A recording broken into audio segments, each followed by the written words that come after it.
মাটির বুকে ভিত বুনে আশা রাখে প্রাণে, কৃষকের ঘাম শুকানে মানুষের ঘুরে ঘরে। হ্যালো ভিউয়ার্স, আসসালামু আলাইকুম। আজ নতুন আর একটা ভিডিও নিয়ে আসলাম। আপনারা যারা বলছেন যে ভাই আপনার জমিতে আপনারা কি কি সার বা কীটনাশক রোপণ করেন, তো আমাদের অবশ্যই দেখাবেন। এটা দেখানোর জন্য অবশ্যই চলে আসছি। আমি আমাদের জমিতে একদম নামিগঞ্জ অর্থাৎ শেষ পর্যায়ে যে জমিটা লাগাইছিলাম, ধান রোপণ করেছিলাম, সেই ধানের বয়স 30 থেকে 35 দিন হয়েছে। আমরা যখন রোপণ করেছিলাম তখন কানিতে 1.5 কেজি করে ঢ্যাপ সার এবং 1.5 কেজি করে ইউরিয়া সার দিয়েছিলাম, সাথে লাল সার। আর চলুন দেখে আছি ধানের এখন বর্তমান কি অবস্থা আছে। এটা দেখে আছে আমরা এখন কি কি সার কি কি কীটনাশক ব্যবহার করবো, সেটা অবশ্যই আপনাদের দেখাবো। ধন্যবাদ। আমরা এই জমিতে আজকে সার প্রয়োগ করব এবং কি কি সার কি কি কীটনাশক ব্যবহার করি সেটা দেখাবো। আর ধানের বর্তমান পরিবেশ দেখাচ্ছি, সেটা হচ্ছে ধানের বর্তমান একটা গোছে কয়টা শীষ অলরেডি হয়ে গেছে সেটা আপনাদের দেখাই। 1 2 3 4 5 6 7 8 9 10 11টা ধান তো দেখতে পেলেন। এবার আমরা সকল কীটনাশক আর সার একসাথে মিক্স করতেছিলাম। আমি অবশ্য এগুলো করে না, সম্পূর্ণ এগুলো আমার বড় ভাই করে।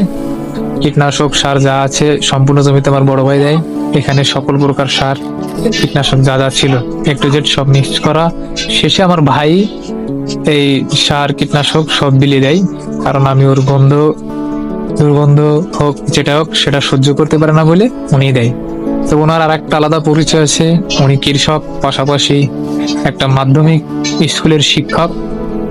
এটাও তার পছন্দের কাজ। অবশ্যই আপনারা দেখতে পেলেন আমাদের ধানের ইতিমধ্যে 8 থেকে 10টা করে কুশি অলরেডি হয়ে গেছে। আর এখন আমরা শেষ পর্যায়ে একমাত্র স্প্রে বাদে আর বাকি যেগুলো আছে আমরা সেগুলো দিব, আপনাদের দেখাচ্ছি অবশ্যই আমি কি কি এখন ব্যবহার করলাম।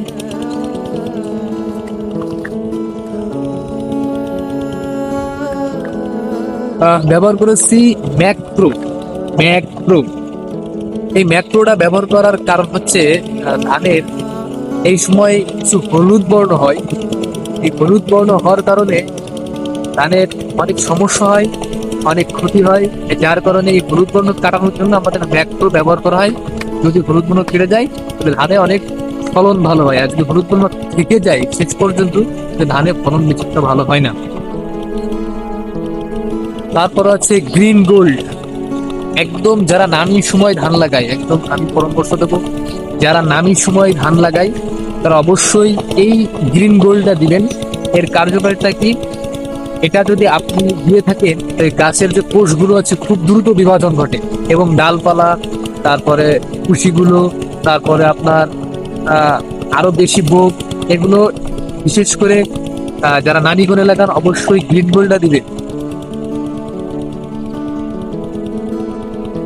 এরপরে আছে তো এটা সবাই জেনে ইস্পাহানি কোম্পানির মনোজিং, যেটা সাধারণত সবাই দিয়ে থাকে।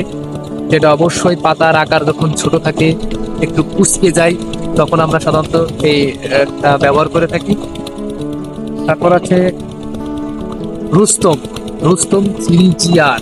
এটা ব্যবহার করার কারণ হচ্ছে এই রুস্তম 3GR যদি আমরা ব্যবহার করে থাকি, এই সময় ধানের জন্য সব থেকে পোক এবং কিছু খুবই ক্ষতিকর উদ্ভিদ, এটা ধানের অনেক সমস্যা করে। এটা যদি আপনি দিয়ে থাকেন তাহলে কোনো প্রকার রোগ থাকবে না, রোগ তুলবে মানে পোকামাকড় সব নষ্ট হয়ে যাবে এবং ধান অনেক ভালো ফলন আসবে। আজকে আছে গ্রিনসল।